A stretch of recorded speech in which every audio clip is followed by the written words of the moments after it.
नमस्कार मित्रों, स्वागत है आप सभी का हमारे YouTube चैनल संस्कृत लोक में। मित्रों, आज हम आपके सामने उपस्थित हैं संस्कृत का एक प्रसिद्ध ग्रंथ स्वप्नवासव दत्तम लेकर के। स्वप्नवासव दत्तम महाकवि भास का लिखा हुआ एक नाटक है और इससे संबंधित आप सभी को पता है कि इससे संबंधित परीक्षाओं में बहुत सारे प्रश्न पूछे जाते हैं और यदि आप संस्कृत के छात्र हैं तो ये कक्षा आपके लिए बहुत ही महत्वपूर्ण होने वाली है। आप इसको शुरू से अंत तक देखें मित्रों। तो आइए शुरू करते हैं।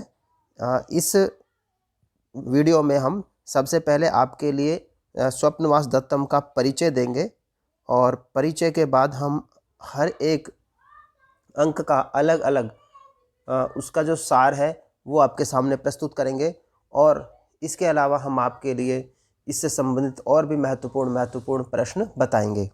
तो सबसे पहले हम देखते हैं कि इसका ऊपरी तौर पर सरसरी तौर पर जो प्रश्न पूछे जाते हैं वो ये हैं कि कभी पूछा जाता है कि स्वप्नवासव दत्तम किस विधा में लिखा गया ग्रंथ है। तो आप वहाँ पर बता सकते हैं कि ये नाटक ग्रंथ है, अर्थात इसको नाटक की विधा में महाकवि ने लिखा है। इसके नायक यदि देखे जाएं तो उदयन जो कि राजा हैं वो इसके नायक हैं और नायिका, जैसा कि इस पुस्तक का भी नाम है, तो नायिका इसकी वासवदत्ता हैं। कुल इसमें कितने अंक हैं? तो इसमें 6 अंक हैं मित्रों। उन 6 अंकों के अंदर 57 श्लोक दिए गए हैं। अंगिरस क्या है इसका? तो अंगिरस श्रृंगार है, क्योंकि इसमें उदयन और वासवदत्ता के प्रेम की कथा वर्णित है, उसी का यहाँ पर प्राधान्य है, इसलिए यहाँ पर आपको पता है कि श्रृंगार रस होगा। वृत्ति यदि पूछी जाए तो आप कह सकते हैं कि भारतीय वृत्ति है, और भारतीय वृत्ति है तो इसमें गुण प्रसाद है। जहाँ पर भारतीय वृत्ति होती है लगभग वहाँ पर प्रसाद गुण ही होता है। भारतीय वृत्ति एक इस तरह की होती है जिसमें सरल शब्दों का प्रयोग किया जाता है, सरल भाषा का प्रयोग किया जाता है, और प्रसाद गुण का भी यही अर्थ होता है कि जहाँ पर प्रसन्न करने वाली भाषा प्रयोग की जाए वो प्रसाद गुण होता है। तो इस तरह से इसमें भारतीय वृत्ति और प्रसाद गुण का प्रयोग किया गया है। इसके अलावा एक विशेष इसके विषय में बात यह है कि स्वप्नवास दत्तम प्रथम राजनीति प्रधान नाटक है। इससे पहले संस्कृत में जो पुस्तकें लिखी गई, नाटक लिखे गए, वो ज़्यादातर श्रृंगार प्रधान या वीर रस प्रधान हुआ करते थे। ये ऐसा ग्रंथ हुआ जिसमें राजनीति भी थी, अर्थात इसमें अभी आपने अगर इसकी कथा पढ़ी होगी अथवा हम इसको पढ़ने ही वाले हैं तो आप देखेंगे कि इसमें राजनीति के बारे में बहुत कहा गया है, क्योंकि जो सारा घटनाक्रम होता है, जो दूसरी शादी होती है राजा उदयन की, वो इसीलिए होती है क्योंकि उनको अपना राज्य बचाना था और उसी में कूटनीति के तहत ही ये दूसरी शादी की गई थी। तो आइए फिर आगे देखते हैं कि इसका कथानक क्या है। सबसे पहले हम इसका एक प्रमुख कथानक देख लेंगे, उसके बाद कथानक देखने के बाद फिर हम बाद में प्रत्येक अंक के हिसाब से एक एक करके अंकों की कथा भी पढ़ते जाएंगे।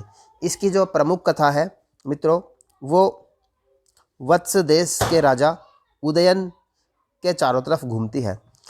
वत्स देश के राजा उदयन है और उनकी रानी का नाम है वासवदत्ता, जो उनकी पत्नी है और उससे वो बहुत प्यार करते हैं। वत्स देश के राजा उदयन के मंत्री योगंधरायण हैं, जो कि बहुत ही कूटनीतिज्ञ हैं और हमेशा उनके राज्य को बचाने में तत्पर रहते हैं और राजा उन पर बहुत ही ज़्यादा भरोसा करते हैं, वो उनके विश्वस्त हैं मित्रों। इसके अलावा एक शत्रु है उनका आरुणि। आरुणि जो है वो हमेशा वत्स देश पर आक्रमण करता रहता है और उसकी मंशा ये रहती है हमेशा कि हम किसी तरह से इनके देश को, वत्स देश को अपने राज्य में मिला लें। तो मित्रों, मान लो ये एक देश हो गया जिसका नाम हम वत्स देश लेते हैं और इस पर राज करते हैं राजा उदयन। तो ये जो उदयन इस पर राज करते हैं, इस पर दूसरी तरफ से ये शत्रु जो आरुणि है ये अटैक करता रहता है और वो इस राज्य को अपने राज्य में मिलाना चाहता है और उसने इसमें काफ़ी हद तक सफलता भी प्राप्त कर ली है और इस देश का काफ़ी बड़ा हिस्सा शत्रु आरुणि के पास चला गया है। तो इस तरह की परिस्थितियां हो गई हैं और हमेशा ये खतरा मंडराता रहता है कि कभी भी इस देश पर पूरी तरह से उनके शत्रु आरुणि का पूरी तरह से आधिपत्य हो सकता है। वहीं पर एक दूसरा देश है जिसका नाम है मगध राज्य, जो कि उस समय का, तात्कालिक समय का एक बहुत ही शक्तिशाली राज्य समझा जाता था। वहाँ पर मगध देश में जो राज करते हैं उनका नाम है दर्शक, राजा दर्शक हैं। उनकी बहन पद्मावती है। तो ये यहाँ पर सारा घटनाक्रम इन दो राज्यों के बीच में होता है, क्योंकि जो मंत्री योगेंद्रायण हैं वत्स देश के मंत्री हैं। और ये मंत्री योगेंद्रायण क्या चाहते हैं? ये चाहते हैं कि राजा उदयन, जो कि वत्स देश नरेश हैं, उनकी शादी, उनका विवाह पद्मावती, जो कि मगध राज्य की हैं, मगध राज्य के राजा की बहन है, उनके साथ हो जाए। तो उससे क्या होगा कि एक राजनीतिक विवाह होगा ये, और इससे वत्स देश के राजा उदयन को सहायता मिल जाएगी मगध देश की सेना से। यानी कि अगर मगध देश के राजा की शादी यानी कि विवाह क्षम्यता मित्रों, यदि वत्स देश के राजा उदयन का विवाह, उदयन जो है यहाँ पर ये वत्स देश के राजा हैं और पद्मावती है वो मगध की हैं, तो यदि इन दोनों का विवाह हो जाता है तो इनकी इकट्ठी सेना होकर के वो शत्रु आरुणी को आसानी से परास्त कर सकती है। ये इसकी पूर्व कथा है। और इसके लिए जो मंत्री योगेंद्रायण है वो अपने दिमाग का इस्तेमाल करते हैं, अपने बुद्धि कौशल का प्रयोग करते हैं, और वो चाहते हैं कि ये विवाह हो जाए, परंतु क्योंकि राजा उदयन अपनी रानी, जिनका नाम की वासवदत्ता है, उससे बहुत प्यार करते हैं और वो इस विवाह को नहीं करना चाहते। तो इसके लिए मंत्री योगेंद्रायण क्या करते हैं कि वो एक अफवाह फैला देते हैं कि जो वासवदत्ता है, वो वासवदत्ता एक अग्नि में जलकर भस्म हो चुकी हैं और उनके साथ साथ उनके मंत्री योगेंद्रायण भी भस्म हो चुके हैं। तो जब ये चारों तरफ अफवाह फैल जाती है तो उसके बाद राजा उदयन दूसरे विवाह के लिए तैयार हो जाते हैं, ना चाहते हुए भी। ये सारी कथा इस पूरे ग्रंथ में लिखी हुई है, किस तरह से वो विवाह होता है और बाद में उनका राज्य आरुणी से मुक्त होता है। तो आइए हम इसका क्रमवार अध्ययन करेंगे। हम एक एक अंक की कथा लेंगे और वहाँ पर उसको देखेंगे कि किस अंक के अंदर क्या कथा वर्णित है, क्योंकि कभी कभी ऐसे भी प्रश्न पूछे जाते हैं कि कोई प्रसंग दे दिया जाता है या कोई सूक्ति दे दी जाती है और उसके बाद ये पूछ लिया जाता है कि बताइए ये कथा कहाँ पर वर्णित है, ये कथा स्वप्नवास दत्तम के किस अंक में वर्णित है। तो आइए हम शुरू करते हैं प्रथम अंक से। जैसा कि हमने आपको बताया था यहाँ से पहले कि मंत्री ने यह अफवाह फैला दी है कि राजा उदयन की पत्नी वासवदत्ता और मंत्री योगेंद्रायण दोनों जलकर भस्म हो चुके हैं। यह कथा वहाँ से आगे शुरू होती है। इसमें क्या होता है कि मगध देश के राजा की बहन राजकुमारी पद्मावती अपनी माँ से मिलने के लिए वन में जाती है। रानी पद्मावती की जो माँ है वो तापसी रूप में रह रही हैं और वो आजकल एक वन में रहती हैं। तो राजकुमारी पद्मावती उनसे मिलने के लिए वन में जा रही हैं। वहाँ से ये कथानक शुरू होता है। जैसे ही ये आगे बढ़ती हैं तो इनकी माँ जो तापसी हैं वो वन में रहती हैं। तो उसी समय जब ये वहाँ पर जा रही हैं महारानी पद्मावती अपनी माँ से जब मिलने जा रही हैं तो योगेंद्रायण वासवदत्ता को लेकर वहाँ पर आ जाता है और वो कहता है कि राजकुमारी जी, मेरी एक बहन है जो मैं आपके पास न्यास के रूप में रखना चाहता हूँ, धरोहर के रूप में रखना चाहता हूँ, क्योंकि इनके पति विदेश गए हुए हैं और वो कुछ दिन में वापस आएंगे। मैं उनको ढूंढने के लिए जा रहा हूँ, तो मेरे बाद इनकी रक्षा कौन करेगा, ये सोच करके मैं इनको आपके पास लेकर आया हूँ और आप इनको धरोहर के रूप में रख लें और कुछ दिन बाद जब मैं वापस आ जाऊँगा तो मैं आपसे ये ले लूँगा। तो इनकी बातों को मान करके राजकुमारी पद्मावती योगेंद्रायण से उनको अपने पास रख लेती है, अर्थात वासवदत्ता को अपने पास रख लेती है। बहन बताकर वो उसको धरोहर के रूप में रख के चले जाते हैं। तभी वहाँ पर राजा उदयन और राजकुमारी पद्मावती की विवाह की बातें चल रही है और ये कन्फर्म हो जाता है कि विवाह बहुत ही जल्द होने वाला है। जब ये वहाँ पर वासवदत्ता तब तक पहुँचती है तो वहीं तभी एक दासी आती है जो पद्मावती की दासी है, और वो बताती है कि पद्मावती का विवाह उदयन से होने वाला है और उदयन ने इसके लिए हाँ कर दिया है। ये वहाँ पर होता है। जब इतना हो रहा था तभी वहाँ पर एक ब्रह्मचारी लावणक ग्राम से आता है। ये लावणक ग्राम वही ग्राम है जहाँ पर वासवदत्ता और योगेंद्रायण के बारे में ये अफवाह फैलाई गई थी कि यहीं पर जल करके वासवदत्ता और योगेंद्रायण दोनों मर चुके हैं। तो जब ये वहाँ पर पता चलता है मित्रों, तो योगेंद्रायण व वासवदत्ता की मृत्यु का जब उनको समाचार मिलता है तो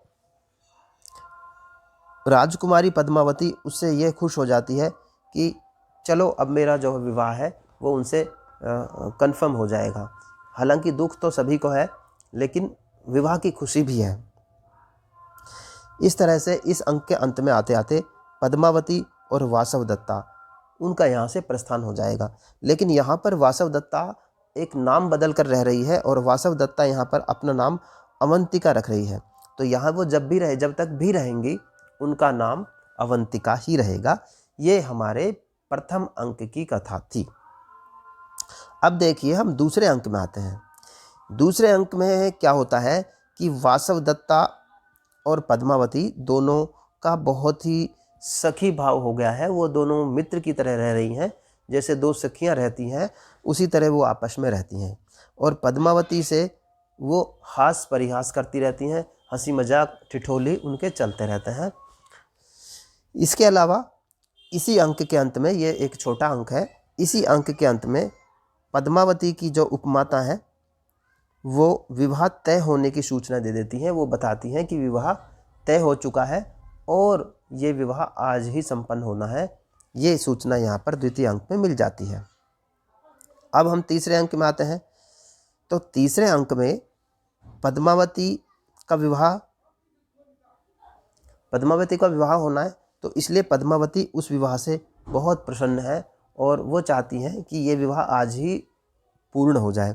वहीं दूसरी तरफ वासवदत्ता इस विवाह को सुन करके दुखी है, क्योंकि उनको पता है कि उनका पति एक दूसरी महिला से शादी करने वाला है, विवाह करने वाला है, तो उसको तो दुखी होगा, उनको तो दुख होगा ही ना। पद्मावती के लिए वासवदत्ता विवाह की एक माला तैयार करती हैं, जैसे कि आप कह सकते हो कि वरमाला तैयार करती हैं जिसे वो बाद में पहनाएंगी। तो उस माला को तैयार करते समय मित्रों, उस माला में वह अविधवाकरण औषधि तो गूंथ देती हैं, लेकिन सपत्नी मर्दन नाम की जो औषधि थी उसको नहीं गूंथती। ये अविधवाकरण औषधि का मतलब हुआ कि वो औषधि जो जिससे वो विधवा ना हो, ऐसा आशीर्वाद देने वाली औषधि अविधवाकरण औषधि। और सपत्नी मर्दन औषधि अर्थात जो जिसका प्रभाव ये होता है कि वो उसकी सपत्नी को नीचा दिखाए, तो इसलिए वो खुद उनकी सपत्नी है, तो वो उनकी माला में सपत्नी मर्दन औषधि तो नहीं मिलाती और अविधवाकरण औषधि मिलाती है। ये प्रश्न कई बार परीक्षाओं में पूछा जा चुका है कि वासवदत्ता ने किस औषधि को माला में नहीं गूंथा था। तो आप बता सकते हो कि सपत्नी मर्दन को नहीं गूंथा था। पूछा जाए कि किस को गूंथा था, तो आप बताएं अविधवाकरण को गूंथा था। इसके बाद क्या होता है कि व्यथित होकर के वासवदत्ता सोने के लिए चली जाती हैं, या हम कह सकते हैं कि एक तरह से सोने का वो नाटक करती हैं। यहाँ तक की कथा तृतीय अंक में है। चतुर्थ अंक में जब हम आते हैं तो वहाँ पर शरद ऋतु का मौसम शुरू हो चुका है और उन दोनों का अर्थात राजा उदयन और पद्मावती का विवाह भी संपन्न हो चुका है। जैसा कि आपको पता है कि नाटक आदि में शादी विवाह अर्थात या फिर मृत्यु आदि की चीज़ों का वर्णन नहीं किया जाता है, तो इसलिए यहाँ पर वर्णन नहीं किया गया है और चतुर्थ अंक में ये बता दिया गया है कि विवाह पूर्ण हो चुका है। शरद ऋतु का मौसम है, विवाह हो चुका है। विवाह के पश्चात पद्मावती और वासवदत्ता घूमने के लिए दोनों उद्यान में आई हैं, बगीचे में आई हैं। वो वहाँ पर टहल रही हैं। जैसे ही वो वहाँ टहल रही होती हैं, उसी समय वहाँ पर उदयन आ जाते हैं। उदयन को देख करके वासवदत्ता और पद्मावती दोनों छिप जाती हैं, क्योंकि वो नहीं चाहती, पद्मावती नहीं चाहती कि मैं इसके सामने, अपने पति के सामने आऊं, तो इसलिए वो दोनों छुप जाती हैं। जैसे ही वो छिप जाती हैं उसके बाद विदूषक और विदूषक जिसका नाम की वसंतक है, वो राजा से, उदयन से उसकी पत्नियों के बारे में पूछते हैं। वो पूछते हैं कि राजा, आप मुझे एक बात बताएं कि आपकी पहली वाली पत्नी जिसका नाम की वासवदत्ता था, वर्तमान पत्नी जिनका नाम पद्मावती है, इन दोनों में से आपको कौन सी पत्नी अच्छी लगती है? तो उसकी बात को सुन करके राजा कहते हैं कि शील गुण संपन्न होने के कारण तो मुझे पद्मावती अच्छी लगती है, क्योंकि पद्मावती एक अच्छी लड़की है और उसके अंदर कोई बुराई नहीं है।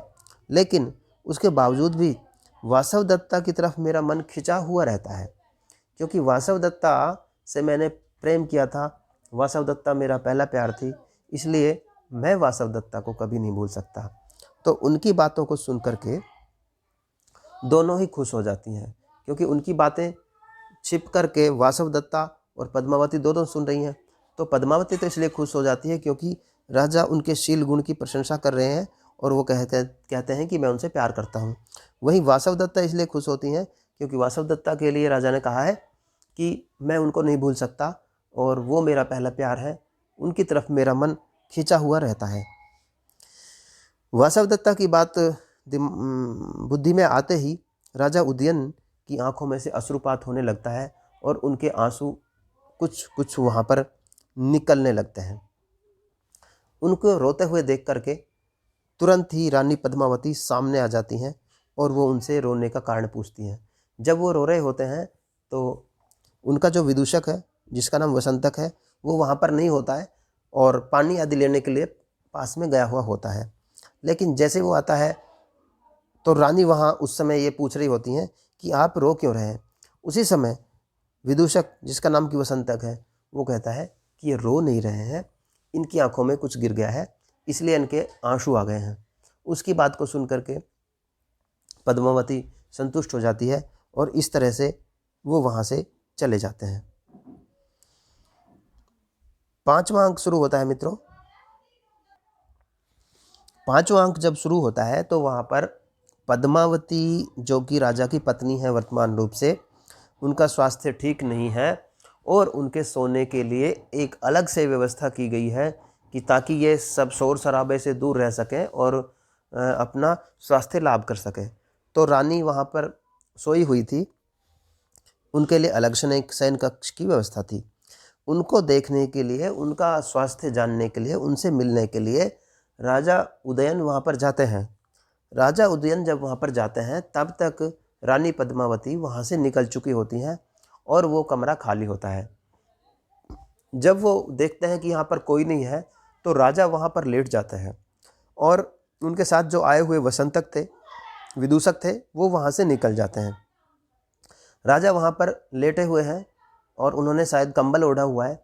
उसी समय वहाँ पर वासवदत्ता आ जाती हैं। राजा जब वहाँ पर लेटे हुए हैं तो उनको लेटा हुआ देख करके वासवदत्ता समझती हैं कि ये शायद पद्मावती लेटी हुई है। वो वासवदत्ता भी उसी बिस्तर पर लेट जाती हैं। लेकिन कुछ समय बाद ही, तुरंत ही वासवदत्ता को ये पता चल जाता है कि हाँ, अरे ये तो पद्मावती नहीं है, ये राजा हैं। लेकिन राजा सोए हुए हैं और राजा नींद में बड़बड़ाने लगते हैं। वो नींद में वासवदत्ता को ही याद कर रहे हैं। उनकी बातों का जवाब वासवदत्ता देती रहती है। तभी वहाँ पर राजा की कुछ नींद सी खुलने लगती है और जैसे ही उनकी नींद खुलती है तुरंत वासवदत्ता वहाँ से बाहर भागती हैं।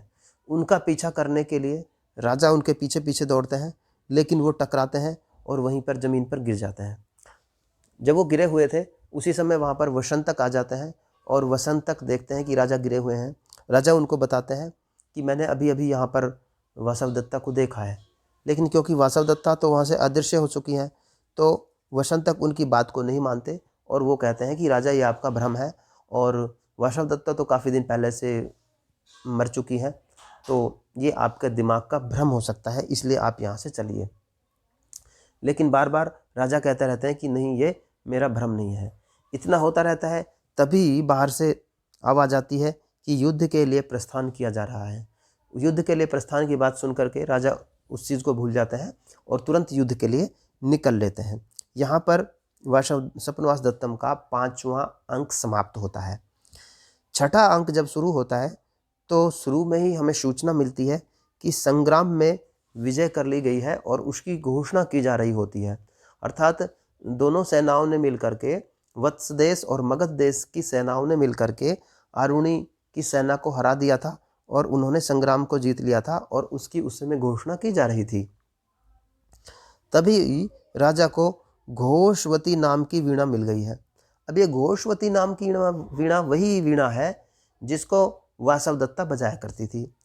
उसको देख करके राजा को फिर से वासवदत्ता की याद आ जाती है और राजा विलाप करने लगते हैं, राजा रोने लगते हैं। तभी वहाँ पर इतना चल ही रहा होता है कि वासवदत्ता के पिता धाई और कंचुकी को बधाई देने के लिए भेजते हैं। वासवदत्ता के पिता ने 2 लोगों को बधाई देने के लिए भेजा है, एक तो धाई और दूसरी कंचुकी। तो ये दोनों वहाँ पर आते हैं और उनको विजय की बधाई देते हैं। विजय की बधाई देने के साथ ही जो धाई माँ है, वो जिसका नाम की वसुंधरा है, वो राजा को वासवदत्ता का चित्र भेंट करती हैं। ये चित्र वही चित्र है जो शादी के समय किसी चित्रकार ने बनाया था। इसमें राजा है और राजा के साथ ही वासवदत्ता बैठी हुई है, दोनों का चित्र वहाँ पे इकट्ठा है। पद्मावती जब उस चित्र को देखती है तो वो कहती है कि इस चित्र में जो ये महिला है, इसकी आकृति, इसका मुख की आकृति उस महिला से मिल रही है जो मेरे पास रहती है। तो राजा कहते हैं कि वो कौन है।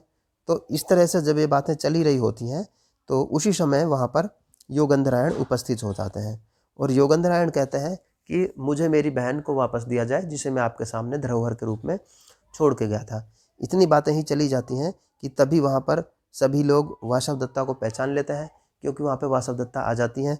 धाई माँ भी कहती हैं कि यही वासवदत्ता है और राजा भी और स्वयं वासवदत्ता भी यह स्वीकार करती है कि हाँ, मैं वासवदत्ता हूँ।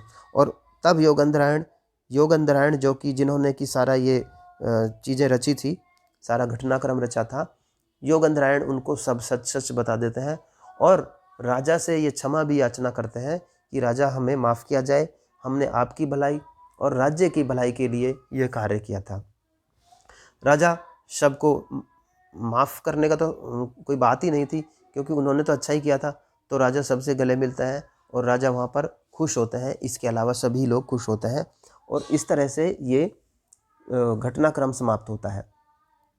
तो मित्रों, ये था हमारा स्वप्नवास दत्तम का पूरा परिचय, स्वप्नवास दत्तम का पूरा घटनाक्रम। इसमें कुछ सूक्तियाँ हैं, कुछ प्रमुख सूक्तियाँ आई हैं जिनके बारे में हम आपको थोड़ा बताना चाहते हैं। ये वो सूक्तियाँ हैं जिनके बारे में बार बार परीक्षाओं में पूछा जाता है। तो देखिए, पहली सूक्ति है, चक्रार पंक्तिरिव गच्छति भाग्य पंक्ति ही, कि चक्र की पंक्ति की तरह, पहिए की तरह, रथ के पहिए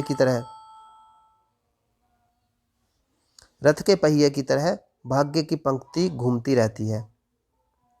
ये किसका कथन है? ये मंत्री योगंधरायण का कथन है। वो ही शुरू में कहते हैं कि ये जो भाग्य की पंक्ति है, ये पहिए की तरह, रथ की तरह घूमती रहती है। दूसरा है, अनतिक्रमणीयो ही विधि ही, कि हमें विधि को, परमात्मा के न्याय को अनतिक्रमण नहीं करना चाहिए, उसकी आज्ञा का पालन करना चाहिए। यह इसकी दूसरी सूक्ति थी। तीसरा, दुखम त्यक्तुम बद्ध मूर्खो अनुराग है, कि दुख को त्याग करने के लिए मूर्ख लोग ही अनुराग करते हैं। ये इसकी तीसरी सूक्ति थी। चौथी सूक्ति है, सर्वजन मनोभिरामम खलु सौभाग्य नामा। इसके अलावा इसमें 5वीं सूक्ति आई है, स्त्री स्वभावस्तु कातर है, अर्थात स्त्रियों का जो स्वभाव है वो कातर होता है, वो थोड़ी डरपोक किस्म की होती हैं। इसको राजा कहते हैं, राजा उदयन ने ये कहा है इसमें। काल क्रमेण जगतः परिवर्तमाना, अर्थात काल क्रम से जगत में बहुत सारे परिवर्तन होते रहते हैं। ये भी इसी की प्रमुख सूक्ति है। और इसकी स्वप्नवास दत्तम की सबसे प्रसिद्ध सूक्ति यदि कुछ कहा जाए तो दुखम न्यासस्य रक्षणम। इसका अर्थ होता है कि न्यास की रक्षा करना दुख, सबसे बड़ा दुख है। ये इसकी अंतिम सूक्ति है। तो मित्रों, इस तरह से हम आपके सामने लेकर आए थे यहाँ पर स्वप्नवास दत्तम का पूर्व परिचय। मित्रों, ये हमारा YouTube चैनल है जिसका नाम है संस्कृत लोक। तो यदि आपने इसको अब तक सब्सक्राइब नहीं किया है तो आप हमारे YouTube चैनल को सब्सक्राइब कर लें। मित्रों, आपको अलंकार पढ़ने हो, आपको संस्कृत से संबंधित कोई भी चीज़ें पढ़नी हो, आप हमारे चैनल पर जाएं, वहाँ आपको प्लेलिस्ट मिल जाएगी। उस प्लेलिस्ट में से आप अपने काम की कोई भी वीडियो देख सकते हैं। धन्यवाद मित्रों, जल्द ही मिलेंगे किसी नए वीडियो में। तब तक के लिए नमस्कार।